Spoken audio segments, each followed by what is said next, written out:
apa to sing digoleki yen ora ngapura ing ngapura. Ana pinggete ngrasa antarane tangga siji lan sijine aja dilestarekke ning kudu ndang diilangke. Cocok. Nggih mboten. Napa-napa niku wong jenenge menungso yen isih urip mesti kedunungan salah lan dosa.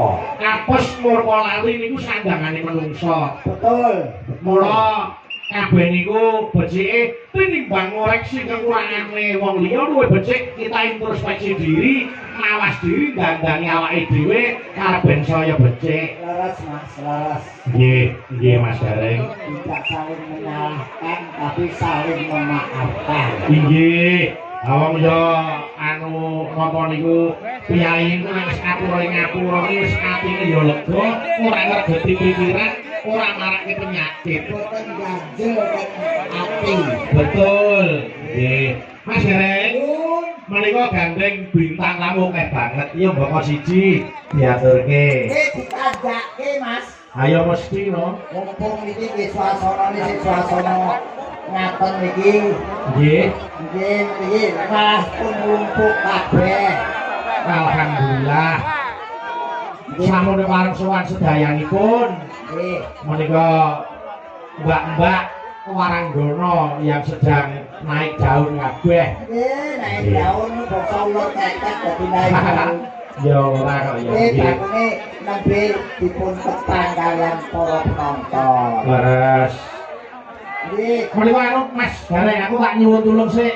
sinten Mas? Menika saking panjenengan Bapak Junedi ngatur para warga Kedung Salam minal aidin wal faizin.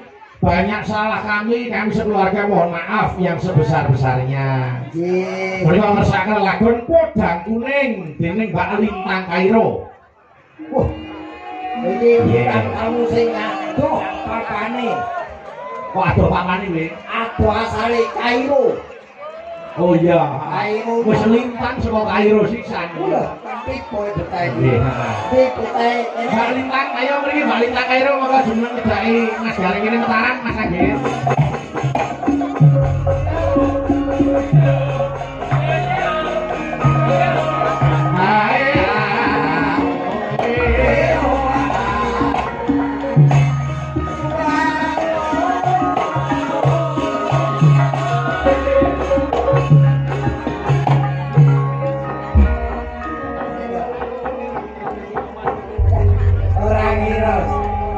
bocah kaya pring kok Sik kodane Pripun to? ngarane kaya pring maksudnya piye? lha iki bocah cilik diri Lah kok emang pawane nggih ngene iki lho Pak De. pawak Pawaan. pawaan iki ora iso ninggal sekolah iki Nggih. sing penting adat cilik sehat ya Dok Sehat Pak De, alhamdulillah. sik dimana ditepung piye kene jenengmu komplit sapa Dok Nggih saderengipun ngaturaken sedaya Kakang para bapak ibu sedaya Masya Allah. Niki kok takjub sekali penontonnya sangat banyak Pak De.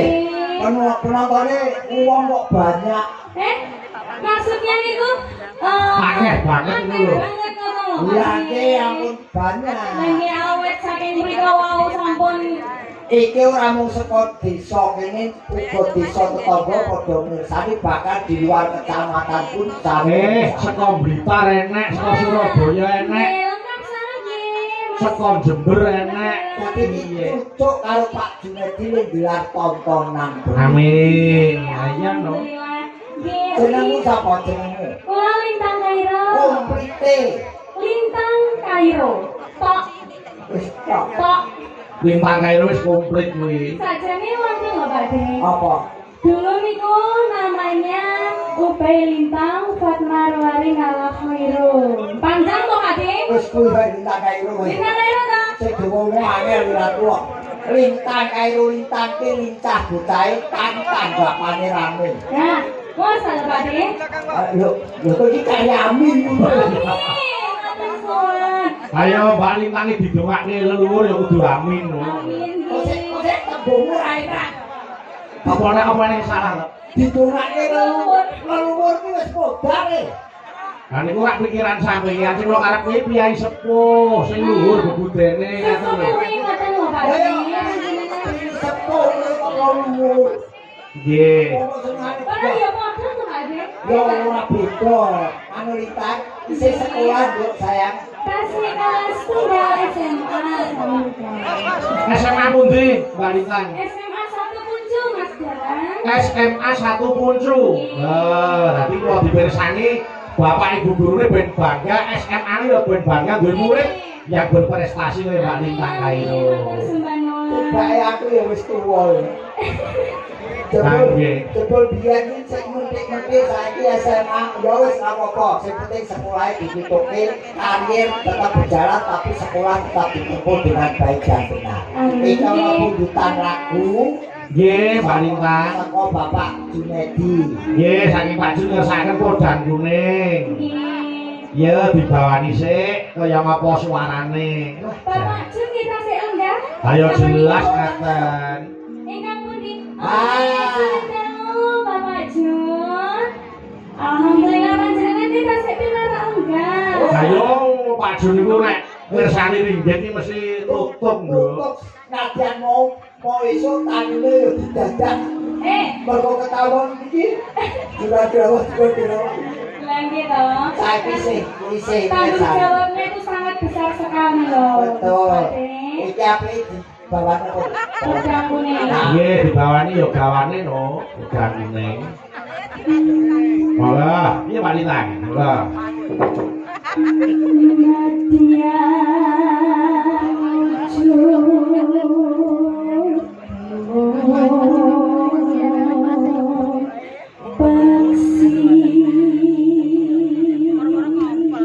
Suarane iso kredit lho. Kowe tuh nyanyi sak nyanyian iki iso nggo ngangsul kendaraan. Ya ampun. Wes, luar biasa. Kasih aja sami ya Pak De. Ada yo jaluk Kan sami. wonten Ibu sesepuh Ibu Darsi nuwun sewu Ibu.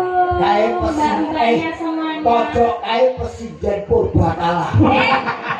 Loh, nek nyewa sampe nake dhewe lho. Kowe teng Antrobus, mungkin nek nyewa aja sampe nake dhewe. Ora. Ayo.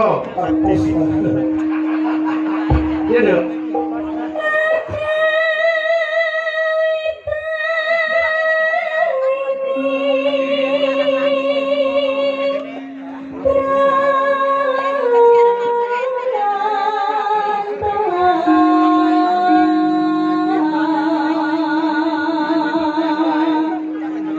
Diucapkan ugi Pak De. Kula dereng maaf-maafan kalih piantun pundi? Kiai anu to, Kiai Dono. Minal aidin wal faizin kagem Bapak Ibu sedaya nggih. Nggih. Kayak bacaan ya. Bacaan pripun? Nggih. Iki ra apa-apa jan ngapro wae apik. Lah nggih to Pak De. Anu, Halos manis termerak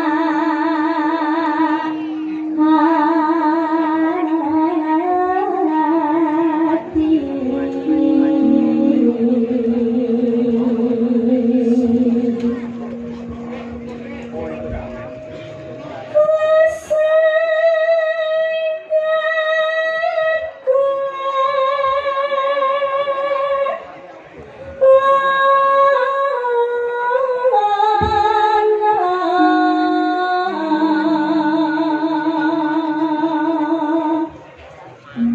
Golek isi podang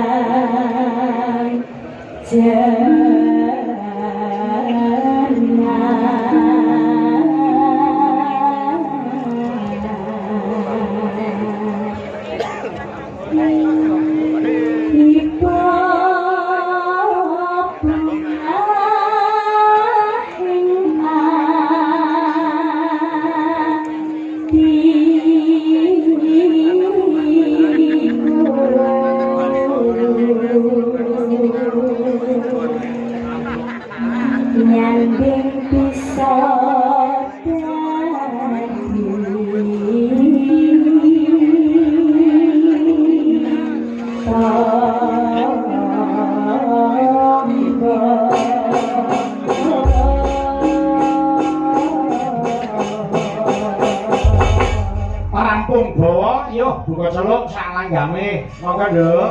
Monggo.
Alhamdulillah. Wis diaturke, matur nuwun nggih, Mbak Lintang. Matur nuwun, Nduk. Ya, matur nuwun. Ono angker meneh. Arek angkem piye, Mas? Sampeyan upama duwe anak kaya